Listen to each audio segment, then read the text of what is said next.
Le nouvel an approche. Dans le marché flambant neuf de Nanmen à Taipei, une employée explique que chaque boîte contient 10 pièces et qu'elle doit en produire au moins 100. De quoi parle-t-on ?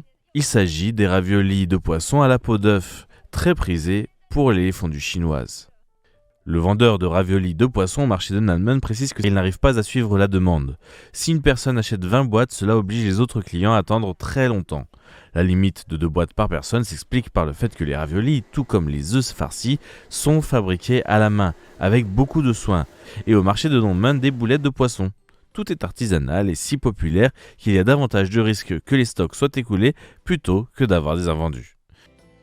Dès le matin, les files s'allongent attirées par les boulettes de poisson blanches et dodues, mais aussi par d'autres spécialités comme les raviolis de poisson ou les rouleaux de poisson. Ces mets d'apparence banale se transforment en véritables stars du dîner du Nouvel An. Selon les sondages, le plat le plus populaire pour le réveillon est la fondue chinoise, symbole de réunion familiale. Vient ensuite le fo tiao chang qui évoque la longévité et la prospérité, et enfin la boutargue qui représente la fertilité. Enfin, le poisson symbolise l'abondance et les crevettes, avec leur forme rappelant des vieillards à la longue barbe, portent des vœux de longévité.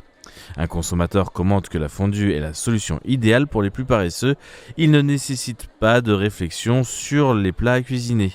Il suffit de tout mettre dans le bouillon et le repas est prêt.